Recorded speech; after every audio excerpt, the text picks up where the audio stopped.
देख किस शान से आया। तो दोस्तों, मैं सबसे पहले आपसे एक बात कहना चाहता हूं कि अगर आप रफ़ी साहब के डाई हार्ट फैन हैं, ज़बरदस्त फैन हैं, तो मेरे इस वीडियो को देखकर प्लीज़ लाइक ज़रूर कीजिएगा। फिर तेरे शहर में लुटने को।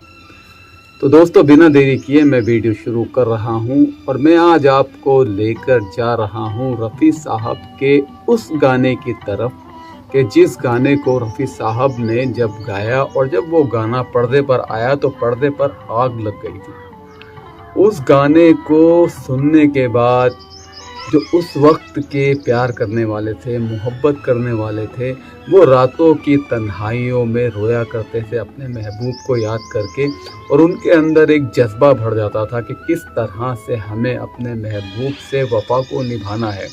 मेरे दोस्तों, मैं आज बात करूँगा मोहब्बत की। मोहब्बत करना बड़ा ही आसान है, लेकिन इसको निभाना बड़ा ही मुश्किल है। कुछ लोग मोहब्बत में हदें पार कर देते हैं और हद पार करने के बाद ही मोहब्बत का असली मज़ा आता है। तो ये गाना भी कुछ ऐसा ही है कि जिसको सुनने के बाद आप बिल्कुल यही समझेंगे कि वाकई में हाँ, यही सच्ची मोहब्बत है, यही सच्चे आशिक हैं जिन्होंने इस तरह से अपनी मोहब्बत को निभाया है। तो आप सोच रहे होंगे कि वो गाना कौन सा है, तो चलिए मैं सबसे पहले आपको गाने के बोल बताता हूँ। चला आया हूँ। उससे भी पहले मैं फिल्म का नाम बताता हूँ। मेरे दोस्तों, सन 1962 में एक फिल्म रिलीज़ हुई थी। ये दौर ऐसा था जब कलर सिनेमा नहीं हुआ करता था, फिल्में ब्लैक एंड वाइट हुआ करती थी, लेकिन कलाकार ज़बरदस्त होते थे। जिस गाने में या जिस फिल्म में भी उस वक्त के इन कलाकारों ने अभिनय किया है तो फिल्म में जान ही डालती है। मेरे दोस्तों, यही एक ऐसी फिल्म है जिसका नाम है एक मुसाफिर एक हसीना, और 1962 में ये फिल्म रिलीज़ हुई थी। और इस फिल्म में कलाकार थे जय मुखर्जी और साधना जी, और उस वक्त के ये टॉप कलाकार थे। ये गाना भी इन्हीं दोनों के ऊपर फिल्माया गया है। दोस्तों, इस फिल्म को डायरेक्ट किया था राज खोसला ने, और इस फिल्म की कहानी भी राज खोसला ने ही लिखी थी। और मेरे दोस्तों, इस फिल्म का संगीत दिया था ओपी नैयर ने, और इस फिल्म के सारे गाने लिखे थे राजा मेहंदी अली खान साहब ने। और ये उस वक्त के एक बेहतरीन शब्दों में पिरोए हुए गाने हैं। इस फिल्म के सारे ही गाने अगर आप सुनेंगे तो आपको सारे ही गाने अच्छे लगेंगे। तो मैं तो हैरान हूँ कि राजा मेहंदी अली खान साहब ने किस तरह से अल्फाजों का चुनाव किया होगा कि इस गाने को बनाया। और मेरे दोस्तों, सबसे ज़रूरी चीज़ है फिल्म की कमाई। उस वक्त फिल्म ने कमाए थे लगभग 2.5 करोड़ रुपए, जो आज के हिसाब से बैठेंगे कम से कम 200 करोड़ रुपए। तो आप अंदाज लगाइए उस ज़माने में भी फिल्म ने इतनी कमाई की थी। तो आज के टाइम में अगर ये फिल्म रिलीज़ होती और रफ़ी साहब हयात होते तो फिर क्या आलम होता, ज़रा सोचिए आप। और दोस्तों, जितना रोचक ये गाना है उतनी ही रोचक ये फिल्म है। आप यकीन नहीं मानेंगे, उस वक्त में फिल्म की ऐसी कहानी लिखने के लिए कितने पापड़ बेलने पड़े होंगे। बहुत ही शानदार और जानदार कहानी है मेरे दोस्तों। कहानी है एक देशभक्त की। अजय मेहरा नाम है उसका। वो अपने आप को छुपाकर पाकिस्तान में भारत के लिए जासूसी कर रहा है, और एक घटना घट जाती है जिसमें वो जख्मी हो जाता है, और जख्मी होकर वो अपनी याददाश्त खो देता है। एक प्यारी सी लव स्टोरी निकल कर आती है। गांव की एक गरीब लड़की है जिसका नाम है आशा। ये आशा से मिलता है। आशा जब इसकी हालत को देखती है तो वो इसे अपने घर ले आती है और घर लाकर इसका ट्रीटमेंट करती है। ट्रीटमेंट करते करते ही दोनों में प्यार हो जाता है।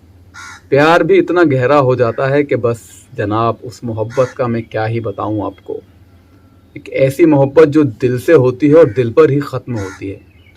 फिल्म में जितने भी गाने हैं सारे के सारे ऑल टाइम ब्लॉकबस्टर हैं। तो मेरे दोस्तों, इसके बाद क्या होता है? इसके बाद होता यह है, आशा अजय मेहरा का इलाज कराने के लिए उसे श्रीनगर लेकर जाती है।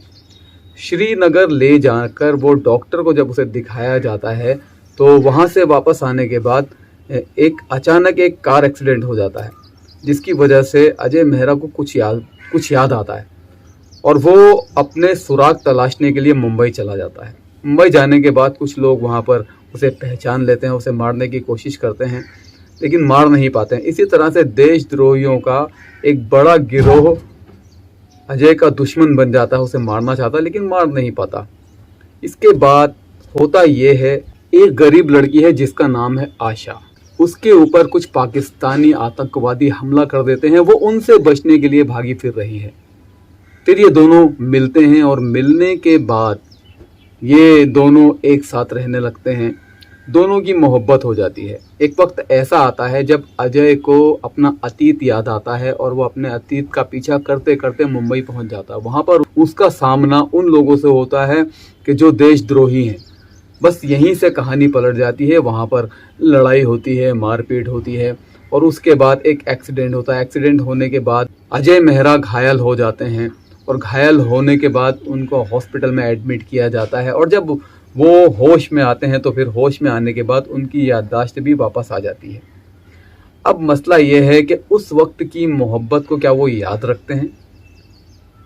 नहीं, वो भूल जाते हैं। उसके बाद फिर आशा उन्हें कुछ याद दिलाती है तो उन्हें सब याद आता है और इसके बाद घटनाक्रम कुछ इस तरह से हो जाता है कि आतंकवादियों का, देशद्रोहियों का सफाया कर देता है फिल्म में हीरो और फिर जाकर आशा के पास फिर दोनों एक हो जाते हैं और दोनों की शादी हो जाती है। और इसी में एक स्टोरी इस तरह से निकलती है मेरे दोस्तों कि ये गाना जो है ना, जो मैं आपको सुनाने वाला हूँ, ये गाना है जिसके बोल हैं, फिर तेरे शहर में लुटने को चला आया हूँ, फिर वही इश्क तेरा, फिर वही दिल लाया हूँ। एक लाजवाब गाना है मेरे दोस्तों। ये गाना भी इसी सिचुएशन पर बनाया गया है।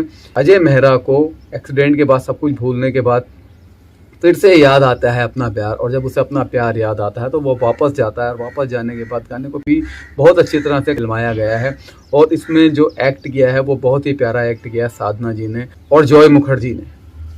और गाने के तो बोल शानदार हैं ही, आपने सुने हैं, इसको सुनिएगा और देखिएगा।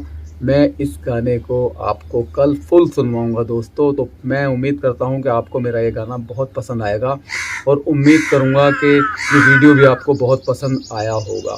तो दोस्तों, तू ना घबरा तेरा घूंघट ना मैं उठने दूंगा,